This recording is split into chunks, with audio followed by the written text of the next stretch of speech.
nada vuelve. El pasado es imposible que vuelva. El pasado es tan poderoso que ni Dios puede hacer que vuelva el pasado. Ni el pasado feliz, ni el pasado desafortunado. Sencillamente, pasado quedó. Hola, esto es Sapien Flexibles, bienvenidos. Es el inicio de mi podcast y por eso les estaré hablando de segundas oportunidades. Además, entrevisté a Ana Bacarela, quien sabe muy bien cómo aprovechar los segundos chances que tenemos en la vida. También escucharán la voz de Carlos Arraiz y si estás viendo la versión en YouTube, entonces podrás disfrutar de las increíbles ilustraciones de Vanessa Diácono. Como les decía, esto es Sapiens Flexibles porque tener la mente abierta siempre es más divertido.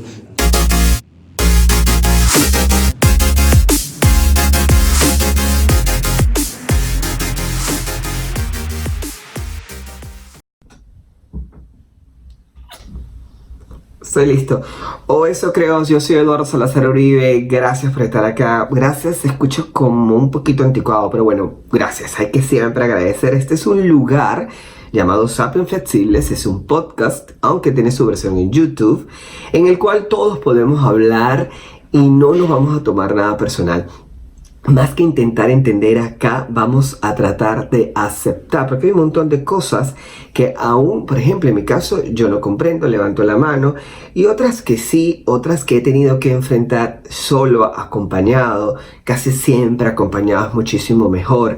Hay algo que he aprendido y es que hablando las cosas, bueno, a mí me encanta hablar, por supuesto, ya lo estarán viendo o entendiendo, pero realmente creo que todas las cosas, los problemas, las cosas que nos suceden en la vida son mucho más fáciles de solucionar cuando las hablamos, cuando se las contamos a nuestros mejores amigos o buscamos ayuda profesional o incluso a nuestros padres que siempre tienen un buen consejo para nosotros.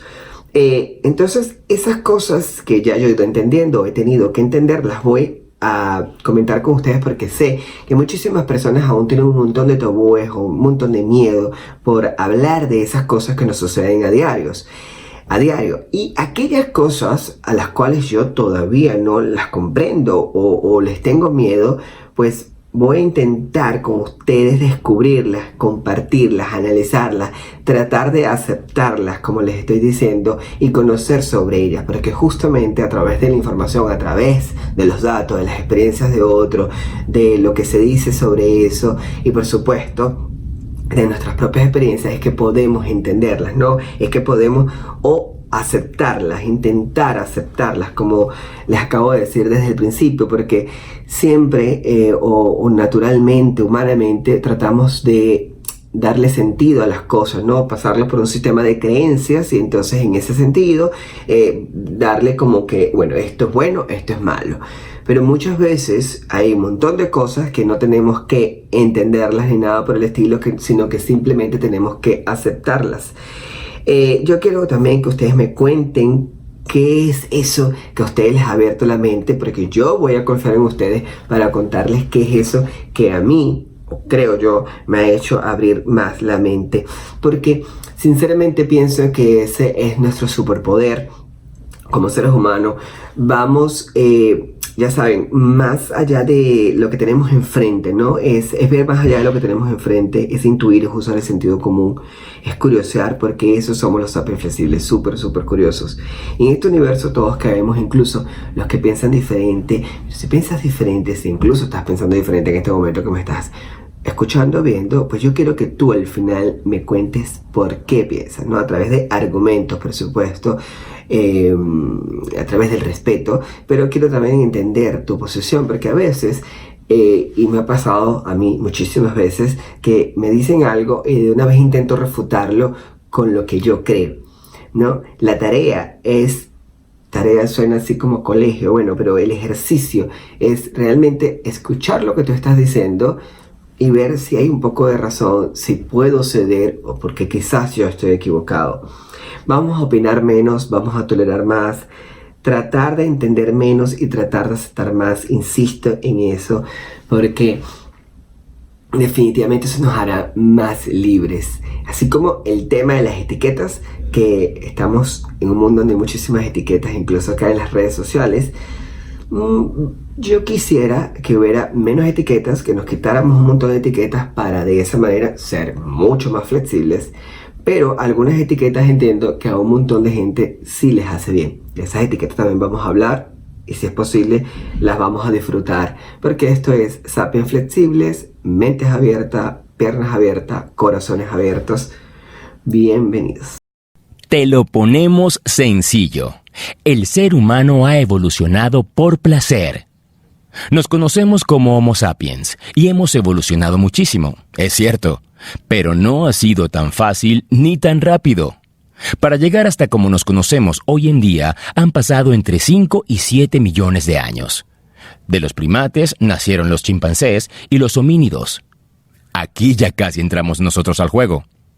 En el principio, en lo que actualmente es África, vivían los Australopithecus, erguidos y con dentadura parecida a la de los humanos actuales.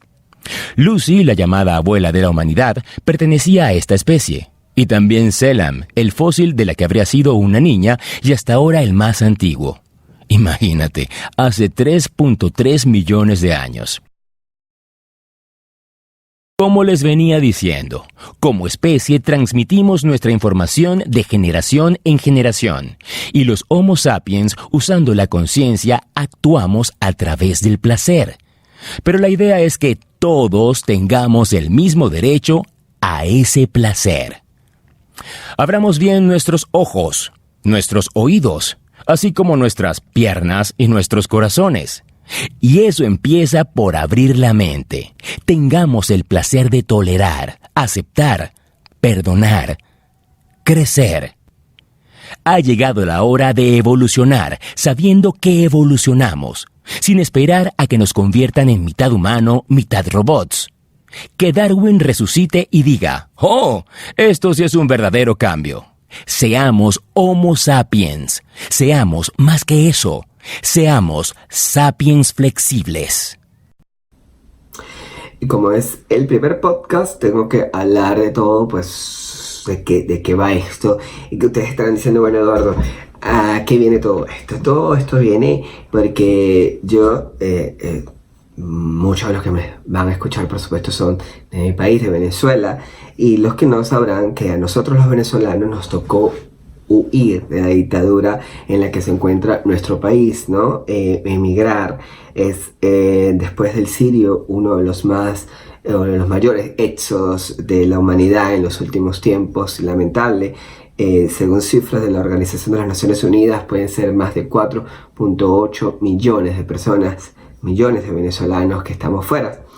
Y entonces tuvimos que dejar muchos de nosotros todo atrás. Y ahí es donde se me viene este tema de las segundas oportunidades, de lo que significa tener una segunda oportunidad en nuestra vida, en todos los aspectos. Porque en mi caso, tuve que dejar mi casa, mi pareja, mi familia, mi perrita y mi profesión. Tenía muchos años haciendo periodismo, era reportero de televisión para Euronews, que es una agencia de noticias muy importante en el mundo, y aquí he tenido que comenzar, como quien dice, desde cero, una cuestión que a mí me parece terrible decir, porque no empezamos desde cero, empezamos desde lo que somos, y eso es lo primero que tenemos que entender. No empezamos desde cero, empezamos otra vez, pero con todo lo que ya sabíamos, con todo ese background de cosas que hemos aprendido durante nuestra vida, tanto en la calle como en las empresas donde hemos estado, en las escuelas a las que hemos ido. Pero en efecto sí, es como comenzar otra vez, es recomenzar, es que nadie te conozca, es que toques puertas y te cierren las puertas en la cara, es que todo lo que sabías hacer en algún momento dices, ¿qué hago? Porque todo lo que yo sabía hacer aquí no lo puedo hacer. Por muchas razones, algunas veces porque no puedes revalidar tu título, otra universitario, otra es porque ya no tienes la edad para hacerlo, otra porque no hablas el idioma, porque no tienes el permiso de trabajo, porque en ese país eso que hacías en el tuyo no es lo mismo o no lo hacen de la misma manera. Es decir, hay un montón de cosas de las cuales cuando te mudas de país, pueden cambiar y te pueden afectar significativamente. he allí lo de las segundas oportunidades. Pero aparte, también todos hemos pasado por el tema de querer una segunda oportunidad o de necesitarla. No solamente pues cuando emigramos, sino también cuando, por ejemplo, rompemos con una pareja o terminamos una relación o cuando nos echan de un trabajo. Entonces, todos merecemos esa segunda oportunidad porque seguramente un coach, y no es que yo sea anti-coach, pero yo creo que no la sabemos todas, nadie se la sabe toda.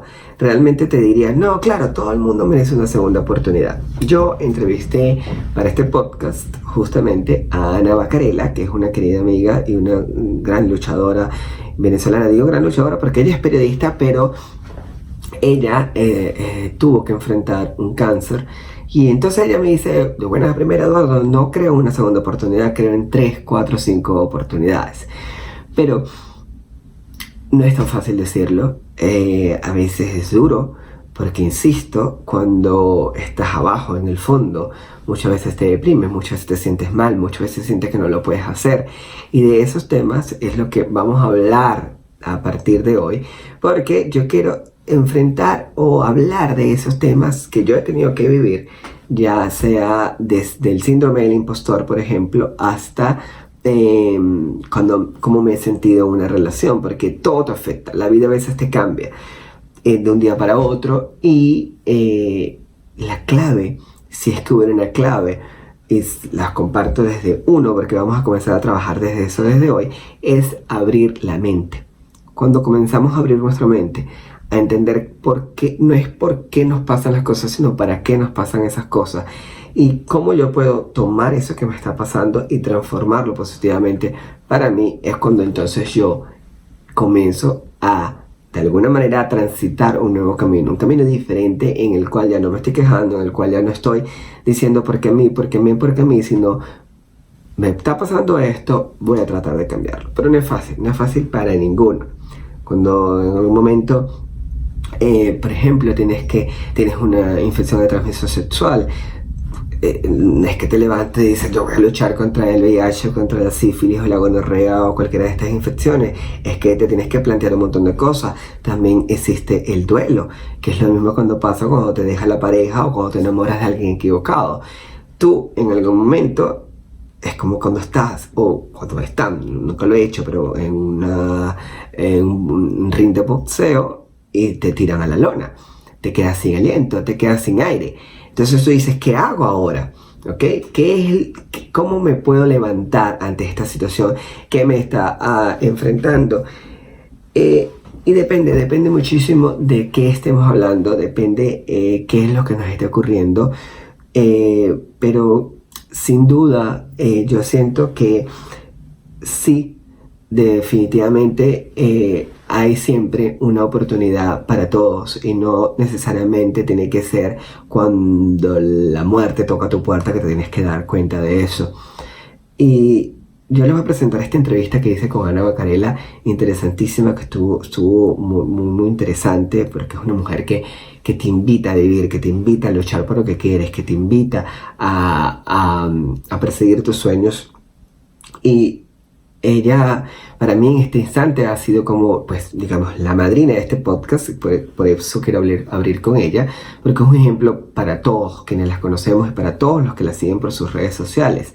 Porque yo también me encontré sin ganas de seguir, yo también me encontré sin ganas de seguir luchando, muy triste, deprimido, en el suelo, en la lona, ¿ok? Como todos. Yo siento que, como todos, no solamente los venezolanos, sino también a cualquier persona en América Latina, en Europa, que ha tenido que salir de su país en una situación similar, o aquellas personas que están en sus propios países pero están atrapadas allí o el sistema les está golpeando. Yo creo que todos en algún momento en la vida, y si no, vamos a pasar por eso. Ojalá que no, los que no han pasado nunca, pero todos atravesamos momentos muy difíciles en los cuales sentimos que, ¡pum!, el mundo nos golpea y ya no hay nada para dónde ir. Y es allí donde, sin duda, tenemos que sentarnos un momento y analizar de qué va. Yo creo ya hoy por hoy y es por eso que me atrevo a hacer este podcast, que la segunda oportunidad no es simplemente buscar tener la vida que teníamos antes, ¿ok? Antes de lo que yo les digo, antes de emigrar, antes de cuando estábamos casados con alguien o cuando estábamos en la mejor empresa. No es necesariamente eso, yo creo que es buscar el propósito que teníamos en la vida y que no necesariamente tiene que ser ese trabajo que teníamos antes o tener una mejor persona que la que teníamos o con la pareja que teníamos antes. Yo pienso que no es necesariamente la vida que teníamos en Venezuela, en España, en Perú, sino la vida que tenemos ahora, que es la misma vida, buscarle ese sentido. Y si tenemos un propósito, si ese propósito realmente sirve para la humanidad, pues no podemos desestimarlo y tenemos que seguir luchando para ellos. Yo creo que una segunda oportunidad, por ejemplo, en el amor, no es encontrar una persona más bonita, más alta, más guapa. Bueno, si les gustan altas o si les gustan bajos, pero quiero decir, no es necesariamente una persona que sea mucho más bella, ni una persona que nos trate mucho más bonito. También tiene que ser una persona con el que tú te sientas mejor, que no necesariamente tiene que ser más guapa que la que tenías, ¿ok? Ni peor, por supuesto, porque incluso a veces terminas relaciones y no las terminas por nada malo, sino por las cosas de la vida. Pero cuando te das una segunda oportunidad, por ejemplo en el amor, no es necesariamente tiene que ser superada a esa persona. Gracias a esa persona, muchísimas gracias por haber estado en mi vida, ahora necesito otra con la que yo me sienta bien. Si es en el trabajo, es lo mismo. No necesariamente tiene que ser el mismo trabajo que tenías. Por ejemplo, en mi caso, cuando era reportero de televisión, pues intentar buscar ser un reportero de televisión a como dé lugar, y no importa cuál sea el canal de televisión, no importa si el canal de televisión incluso no va no está con mis mismos intereses, no corresponde a mi visión de la vida, pero yo quiero simplemente salir en televisión. Eso tampoco está bien. Yo pienso que tienes que buscar un trabajo que te cubra tus necesidades y eso te puede hacer feliz. Ahora, por ejemplo, si eres médico y ahora estás en otro país, pues trata de buscar un trabajo que te ayude a ayudar a las personas o que te ayude a satisfacer esa necesidad de ayudar a las personas, porque eso es el propósito que tú tienes, el talento que tú tienes. Pregúntate si ese talento que tú tienes sirve para los demás. Y si es así, regálalo a los demás. Siempre vale la pena regalarle nuestro talento a los demás, compartirlos con los demás. Cuando cambias de país, y esto yo creo que nos toca a muchísimos venezolanos en este momento, no se trata de que el país donde lleguemos tiene que ser exactamente igual o comenzar a compararlo, que no es el mismo país o son las mismas cosas, no es la misma comida, no es el mismo agua, no sabe aquello lo mismo, la gente no es igual de alegre, no. Es tratar de esas cosas que encontramos en ese nuevo país, en ese nuevo lugar, de incorporarlas a nuestra manera de vivir, a nuestra manera de andar, a nuestra manera de enfrentar las cosas, a nuestra manera de amar.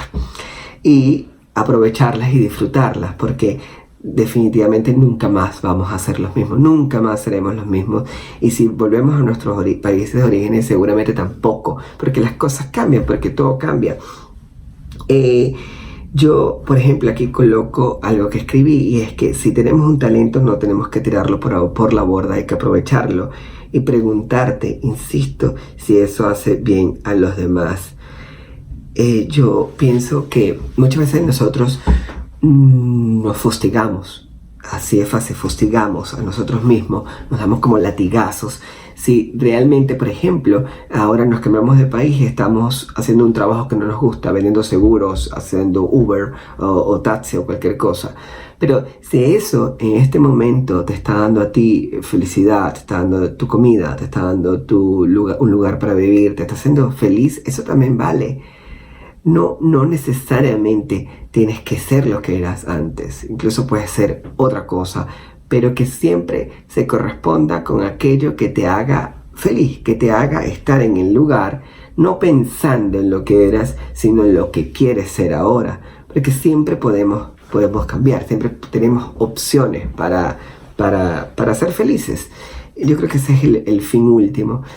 Y si bien es cierto que vivimos en una sociedad donde estamos signados o fichados o en el ojo del huracán, está la cultura de la estética y de, por supuesto, las apariencias y de tener fama, dinero, éxito.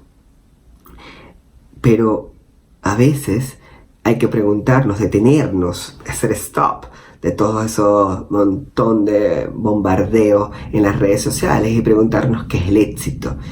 Y es una pregunta tan difícil porque estamos pues programados a que el éxito es hacer eso que hacíamos y lo hacíamos bien. Y ya, y a veces nos cuadriculamos allí, nos quedamos allí y no hay más nada. No vemos que no es necesariamente, por ejemplo, hacer el reportero de televisión. Ahora hacer este podcast, o simplemente ponerme a escribir un libro, o ahora ser repostero. Por ejemplo, en mi caso, a mí me gusta comunicar, entonces yo no sé si vaya a tener la misma influencia, por ejemplo, que cuando salía un canal de televisión que se veía en 40, 50 países a través de un podcast en YouTube, pero es lo que me hace bien. Y para mí, el estar aquí ahora y poder tener los servicios que quiero, tener libertad de expresión, no tener que estar luchando en contra de un sistema que no me está beneficiando, poder ayudar a mi familia cuando puedo, salir a la calle y sonreír, esa es mi manera de ver el éxito ahora. Es lo que me está haciendo feliz y es por lo cual ahora yo me siento cómodo conmigo mismo. Yo creo entonces que tienes que preguntarte qué es el éxito para ti y quítate un poco esas estructuras mentales de que el éxito es la fama y el dinero y de que el éxito es lo que ya tú sabías hacer, porque siempre hay oportunidad para hacer una nueva cosa y destacar en eso. Cuando te preguntes qué es el éxito y tengas esa respuesta, estarás listísimo para una segunda oportunidad. Y bueno, sin más, quiero que escuchen esta entrevista que le he hecho a Ana Bacarela, que está buenísima y que justamente estamos hablando de segundas oportunidades. Si tú estás viendo la versión en YouTube, lo que estás viendo ahora o vas a comenzar a ver ahora es la realidad virtual creada por Vanessa Diáconos. Quienes me están escuchando en el podcast, por supuesto también pueden ir a YouTube para que vean esta creación de Vanessa Diáconos, una gran artista venezolana que trabaja con Google, a través de Google, con las herramientas de realidad virtual. Es la única latinoamericana en hacerlo, o una de las primeras en hacerlo. Disfruten. Then I changed my mind. Maybe we got time. Ana es blanca y podríamos decir cosas como que su piel es como la nieve y su cabello rubio como el sol, pero no nos pondremos poéticos y diremos más bien que es fuerte, menuda, y cuando habla lo dice con una convicción que si estás desprevenido te paraliza. Entrevistarla puede ser difícil porque tiene más de 30 años haciendo periodismo.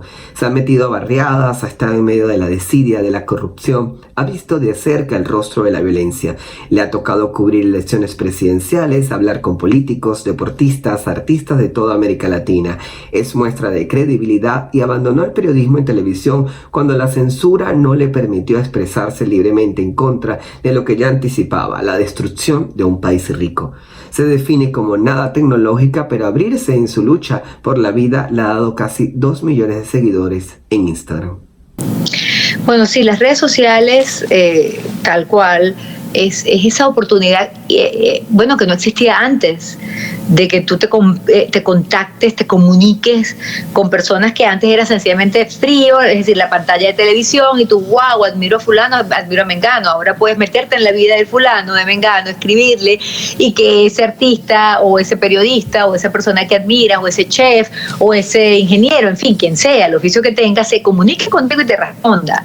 Entonces, sí, durante el proceso que yo viví, fue algo hermosísimo, fue toda Venezuela, porque ya como les comento, mi carrera comenzó desde muy joven. Yo me gradué a los 21 años de comunicadora social y comencé a los 22 ya como periodista. Entonces todo el país creció conmigo, mi generación creció viéndome y siempre buscando la verdad, en la acera de enfrente al poder, siempre denunciando, siempre buscando la justicia social. En ese sentido he tenido una carrera intachable y eso pues le da a uno credibilidad, que al final es lo que tiene el periodista. Eso no se compra, no se vende, no se hereda, lo ganas o no lo ganas y podrías también perderlo. Y las redes sociales, volviendo a tu pregunta, obviamente cuando mi diagnóstico, yo apenas tenía en aquel entonces, porque tal como lo dice, yo era nada, en 2013 yo no era, o sea, sigo siendo nada tecnológica, la verdad. Bueno, yo entré tarde a Instagram, yo he entrado tarde a todas las redes sociales, a todo lo que implique tecnología. Pero cuando yo comencé con mi proceso, apenas tenía 4.500 seguidores en mi cuenta en Instagram. Y comencé como que a drenar allí lo que estaba viviendo, sobre todo porque sentía una necesidad desesperada de mandarle un mensaje a todas aquellas personas que estaban sanas, que se hicieran conscientes, que esa es la palabra, del tesoro que tenían, que era la salud, o que es la salud, y que no valoraban. Yo no la valoraba. A mí no me hacía feliz tener salud, a mí no me hacía feliz. No, yo la verdad nunca he fumado, no bebo, siempre relativamente he hecho ejercicio, mi alimentación ha sido sana, entonces para mí la salud no era un tema. Y cuando pasa lo que pasa, me doy cuenta del tesoro que tenía y nunca me desperté con una sonrisa en la cara porque tenía salud.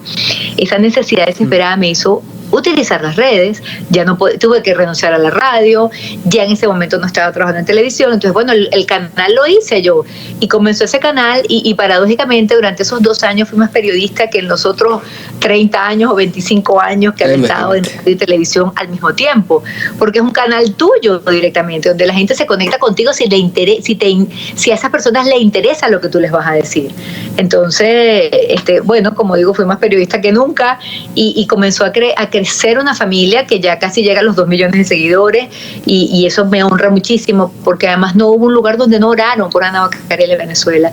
Todavía hoy, esto pasó hace 4 años, bueno, comenzó hace 4 años, hoy donde voy la gente me dice yo recé por ti, yo mandé a hacer una misa por ti, fue todo el país activado en oraciones y yo creo que Papá Dios dijo, bueno, ya va, pero ¿quién es esta? Vamos a escuchar tantas oraciones y vamos a devolverla sana con sus hijas y su familia.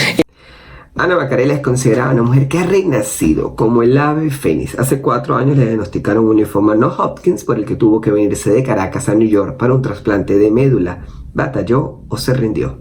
Haciendo todo lo que está a mi alcance, me fui a Nueva York, me separé de mis hijas casi 5 meses, me hice todos los tratamientos más fuertes que el cuerpo pudo aguantar. Una vez que sanas o que tienes paz, porque lo estás haciendo todo, entonces te entregas. Pero ese surrender, esa entrega no de rendirte, sino de entregarte en el buen sentido de la palabra a la experiencia y a partir de allí pues empiezas a ganar, independientemente que te quede un mes de vida o que te queden muchísimos años de vida.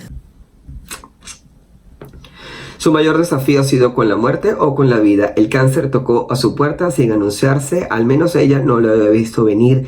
Según la American Cancer Society, el cáncer no es una enfermedad, sino varias en sí. Existen más de 100 tipos y es caracterizado por un crecimiento descontrolado de propagación de células anormales. Los factores que lo producen pueden ser externos, tales como fumar, organismos infecciosos y una dieta poco saludable, o por factores internos, tales como mutaciones genéticas hereditarias, hormonas y afecciones del sistema inmunitario. En Estados Unidos, por ejemplo, este año se prevé que se diagnostiquen aproximadamente 67.400 nuevos casos. Las cifras no son nada alentadoras tampoco en América Latina y prevalecen los hombres sobre las mujeres. A Ana le tocó enfrentar un linfoma no Hodgkin, que es un cáncer del tejido linfático. Quise saber qué sintió cuando llegó el momento de la remisión, el momento en el que el médico le dijo, Ana, estás sana, puedes ir a tu casa, pero no todas las preguntas tienen las respuestas que esperamos. Lamentablemente cuando tienes esa enfermedad, nunca llega ese momento, porque no se sabe, porque sencillamente estás en manos de Dios. Primero la remisión la logramos a los 3 meses del tratamiento y ese día estuvimos muy contentos porque logramos la remisión. Pero al día siguiente llegó una biopsia que se mandó a hacer, los resultados de una biopsia que se mandó a hacer en Boston gracias a un seguro internacional, que es el que salva a mí la vida, donde dice que el linfoma que yo tenía solo el 7% eran tan graves y agresivos y ese era uno de ellos. Y que las características era que ofreció una remisión rápida, que era justamente en lo que yo me encontraba, la fase donde yo me encontraba. Pero después volvía también muy rápido y ya en esa segunda oportunidad no respondería a quimioterapia y el paciente fallece. Entonces solo me duró la alegría un día y comenzamos a ponernos manos a la obra para ver esta interconsulta del seguro de Best Doctors hizo que también recomendaba cambiar todo el protocolo de la quimioterapia y recomendaba el trasplante de médula. Se hizo todo eso, me fui a Nueva York, conté con la bendición, bueno, fueron muchas bendiciones, pero entre tantas, que el que está al frente del departamento de trasplante de médula en adultos en Nueva York, en el Memorial Sloan Kettering Cancer Center, se llama Sergio Giralt y es un venezolano que habla como uno, que siente como uno, que estudió en la Universidad Central de Venezuela. Y bueno, eso fue entre las tantas cosas, ¿no? Porque la medicina en Estados Unidos, los médicos son un poco fríos, distantes. Bueno, esa fue otra de las bendiciones, como te digo. Después de casi 5 meses en Nueva York, recuerdo cuando Sergio me dice, mira, yo te voy a mandar acá a Venezuela, te voy a autorizar para que te vayas, no porque tú estés bien, sino porque estás muy triste.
Ana, a veces perdemos la fe en el camino. Supongo que, yo no sé si tú la perdiste en algún momento, pero cuando entra ese miedo, entiendo, para paralizarnos, nos ayuda, es como una emoción súper poderosa y que tiene raíces primitivas que están en nuestro cerebro y que la idea del miedo o el fin del miedo es garantizar la supervivencia del ser humano. Ojalá lo entendiéramos así todo y supiéramos que el miedo es eso, nuestro cerebro intentando sobrevivir.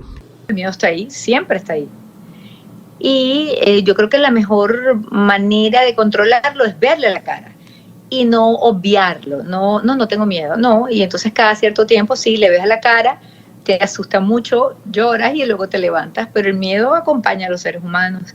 Y el miedo muchas veces es positivo, porque si tú tienes miedo a que te atraquen, por ejemplo, en estas calles, en nuestra ciudad, vas muy pendiente, vas cuidadoso, entonces es un miedo que te está protegiendo. Ahora, el problema es el miedo que te paraliza, y ese miedo que te paraliza hay que entenderlo, hay que verbalizarlo, hay que ponerle nombre, hay que caer de rodillas en algún momento si pudo más que tú y luego volverte a levantar. Pero no hay manera de vencer al miedo. Está allí, como decir el hambre, como decir la risa, como decir la alegría, como decir, son sentimientos, son expresiones de lo que implica vivir, porque vivir no es fácil, nadie dijo que vivir era sencillo.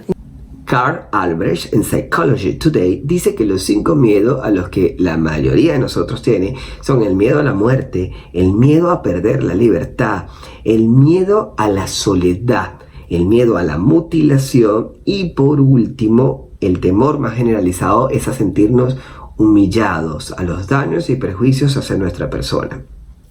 No importa de donde seamos, asiáticos, europeos o latinos, da igual, todos tenemos miedo, como los niños, por ejemplo, tienen miedo a las arañas. ¿Qué opinas tú del miedo, Ana? Y yo digo que bueno, yo me hice amiga del miedo y se acuesta conmigo todas las noches en la almohada, está ahí el miedo y bueno, logro sortearlo y entonces se queda dormido. Y sí, hay días, hay tardes, hay mañanas que me toma y bueno, me entrego a eso pues decididamente, porque lo que se resiste persiste y lloras y te llenas de angustia, de incertidumbre. Lloro, me levanto y sigo con mi amigo el miedo, viviendo un día a la vez, conectándome con el lado positivo de la vida. Decía la primera mujer en ganar un premio Nobel, Marie Curie, que a nada en la vida se le debe temer, sino comprender. O el pianista Byron Janis dijo alguna vez, el miedo cultiva miedo. Franklin Roosevelt, expresidente de los Estados Unidos, dijo que a lo único que le debemos tener miedo es al miedo.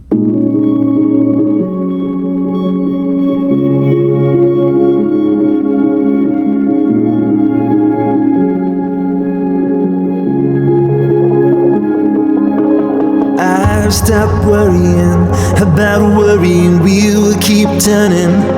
It doesn't matter what I do.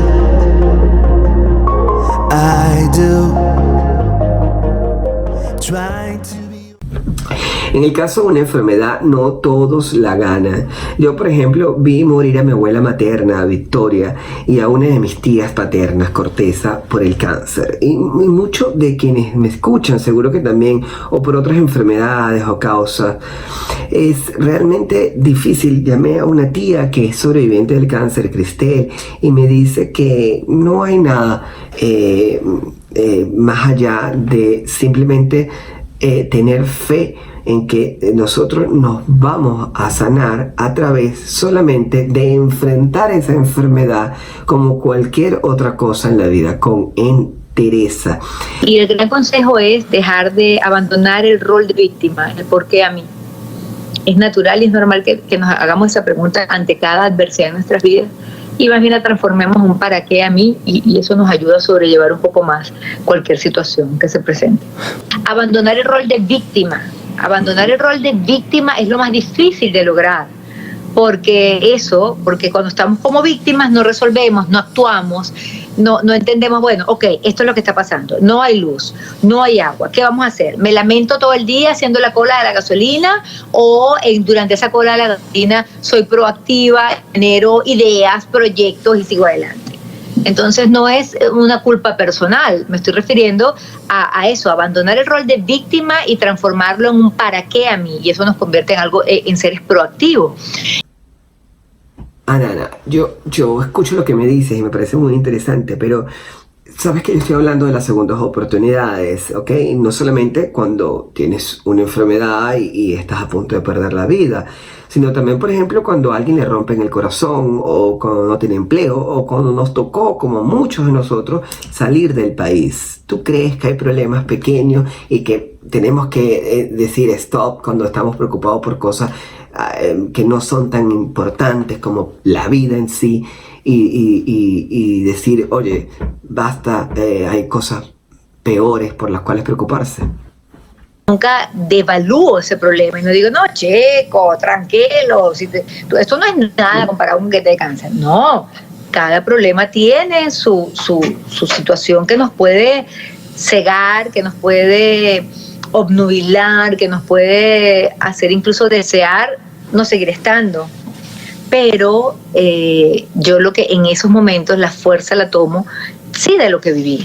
Y decir, no hay nada peor que aquello. No hay nada peor que aquella cama de hospital. No hay nada peor que estar lejos de tus seres queridos y no saber si estás de vuelta para abrazar a tus pequeñas. Entonces, es como poner en balanza, ¿no? Entonces, sin ánimo de quitarle peso e importancia a cada problema que pueda tener las personas que nos están viendo, porque además la vida no es perfecta, la vida está llena de situaciones diversas, negativas y positivas. Si no vivimos la oscuridad, no vamos a valorar la luz. Si no vivimos la tristeza, no vamos a valorar la alegría. Y por eso cuando uno atraviesa, por ejemplo, una situación de salud tan ruda, luego tu forma de ver y vivir la vida es distinta porque tocas fondo. Y cuando tocamos fondo desde el punto de vista sentimental, y a veces podemos sentir incluso que no tiene sentido seguir estando en este plano, hay que enfocar. Tenemos como que el gran angular puesto en el problema y solo vemos el problema. Y es verdad, está en nuestras vidas, pero somos mucho más que ese problema. Tú haces una mancha negra en una hoja y le preguntas a la gente, ¿qué hay aquí? Y todo el mundo te dice una mancha negra. Tú dices, ok, hay una mancha negra, pero también hay pedazos de hoja blanca. Entonces tenemos que darle la justa dimensión después del primer día de llorar, si te ocurre algo en el momento, y luego enfocarte en pequeñas conquistas y sobre todo ser agradecido. Quizás cuando éramos neandertales ya teníamos problemas que comer, pero no sé, yo no sé si pensábamos en si aquel nos ama, aquello con lo que soñaba era imposible de alcanzar, si es que acaso soñábamos, no lo sé. Pero entonces, ¿serían ellos más felices que nosotros, nuestros antepasados? ¿Se ha vuelto nuestra especie más infeliz? ¿Se tratará de creer o descreer en los cuentos de hadas? Y bueno, cuando hablas de culpa, todos los seres humanos ante diversas actividades o actitudes o situaciones, sentimos culpa. Por ejemplo, las mamás que trabajamos, que estamos en la calle, sentimos mucha culpa cuando tenemos que dejar a nuestros chiquitos en casa y bueno, y ellos nos piden, mami, no te vayas, mami, no viajes, mami, y sin embargo tienes que hacerlo. Bueno, en esta parte, ya que estamos hablando de la maternidad y aparece el tema de la culpa, yo me quedo tranquila porque siento que al final lo que les estoy enseñando con el ejemplo es a trabajar, es a ser mujeres de bien, es a entender que una mujer no debe depender de un hombre para que la mantenga, que debemos salir adelante y debemos trabajar y bueno, transformar esos momentos cortos en momentos de calidad, en el caso de que haya muchos compromisos y más allá de la cantidad, ¿no? Que siempre es ese debate. Entonces, hay muchas maneras de manejar ese sentimiento de culpa ante diversos momentos de nuestra existencia.